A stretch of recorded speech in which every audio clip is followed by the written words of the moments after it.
the Unity profile slot is a chance for people to get to know the sort of human side of Unity, really, and the human experience that lies behind Unity ideas and Unity services and Unity spirituality.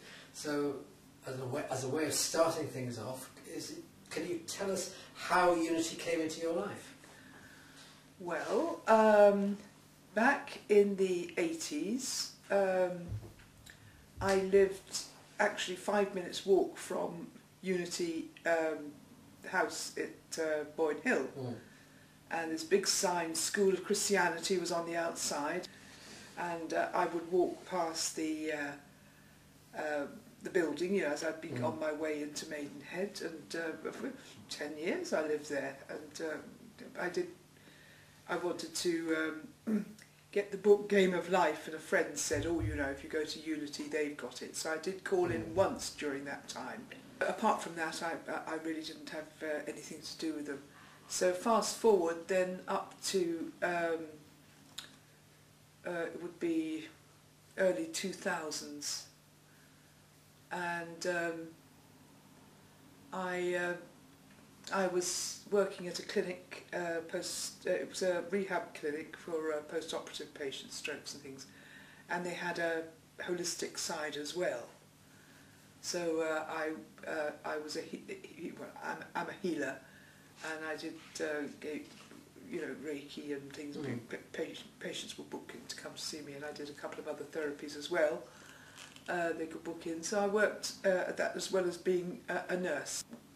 One day I went into the town. I used to like to buy a paper, do the crossword, and I smoked, which is probably a bit of a contradiction in terms, but in any event, I found that the cafe that I liked had closed by the time I got there. So I went to a family-friendly pub that did almost appalling coffee, I have to say, absolutely dire coffee. So I was sitting in there quietly, and this family came in of an elderly lady, and then a woman in her 50s, and then two younger folk, a girl and a boy, maybe late teens.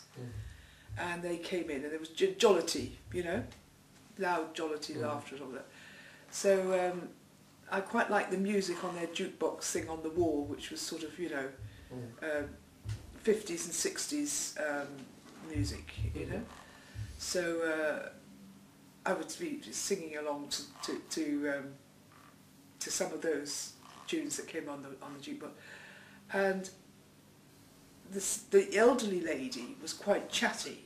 I think she'd had a little bit to drink. She was merry, and she volunteered that it was the first anniversary of her husband's death, and he was her soulmate, and her family had taken her out obviously for a meal, and they'd had a little bit to drink, and here they'd ended up here, they were going to have a few more drinks, and I said, well, I hope you don't mind, I'm a healer, I've been sending you, you know, distant healing.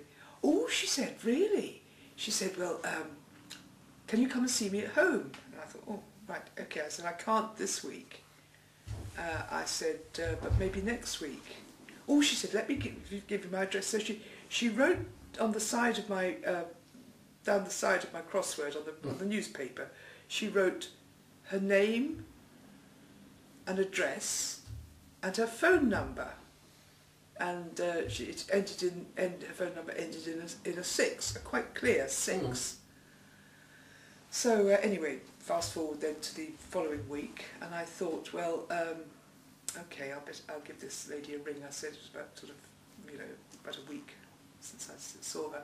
So I telephoned the number, and I got silent Unity prayer line. And I thought, well, that must have been starred. So I dialed again. Silent Unity prayer line. I thought, well, that's odd, isn't it? So I went to the phone book. Unfortunately, she was with BT, because if you're not with BT, you're not in the phone book. So anyway, I found her number, and in fact, it ended in a 0. And I thought, well, that's odd. So anyway, I telephoned her, and I said, well, look, unfortunately, you know, there was a little misunderstanding over the phone number, and the number you gave me was actually a prayer line, and I thought, well, in your, the circumstances, you might find comfort from getting in touch with a prayer line. Oh no, she said, no, that's not my thing at all. I thought, that's odd. Perhaps it's for me then. Perhaps, so I said, oh, fair enough. So I rang the Silent Unity prayer line again, left my name and address, my phone number, and in due course I got a welcome pack. And it was really funny because I had been up to the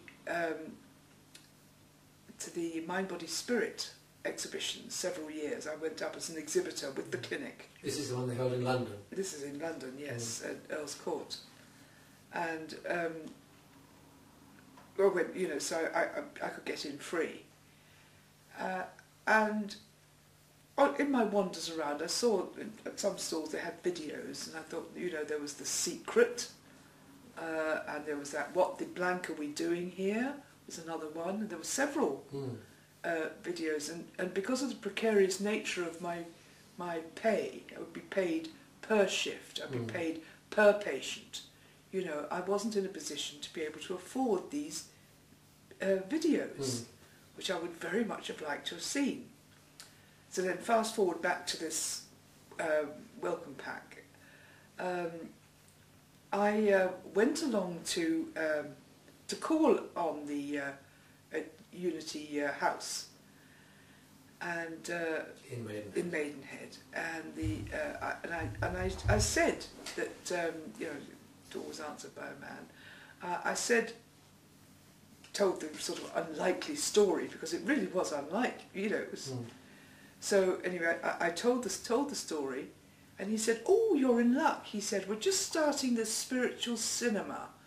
He said, "Next, whatever day it was, Wednesday or Thursday, whatever day it was, next week will be our first one, and we're showing The Secret." And I couldn't believe this. So I thought, well, yes, okay. So he said, "Would you like to come?" Yes. I came and I saw it free. On another day they showed, on another month they showed What the Blank Are We Doing Here? And all the ones that I'd wished I could see, it was a few years previous, they showed at this monthly,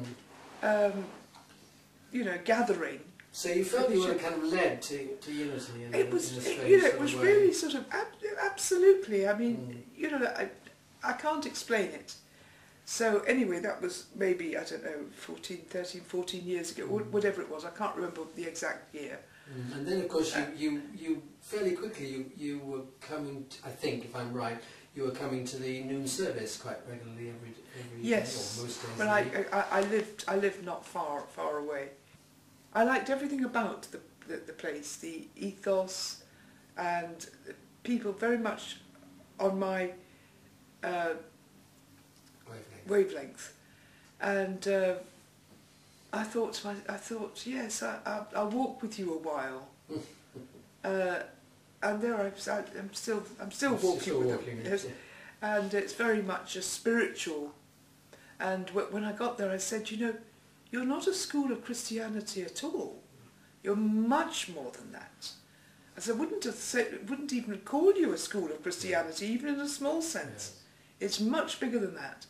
As it's a spiritual way of living, and I'm delighted to see that it's now, they put a spiritual way of living, because great respect is given to other masters of other religions. It's above the religious divide thing. It's and that appeals to me very, very much.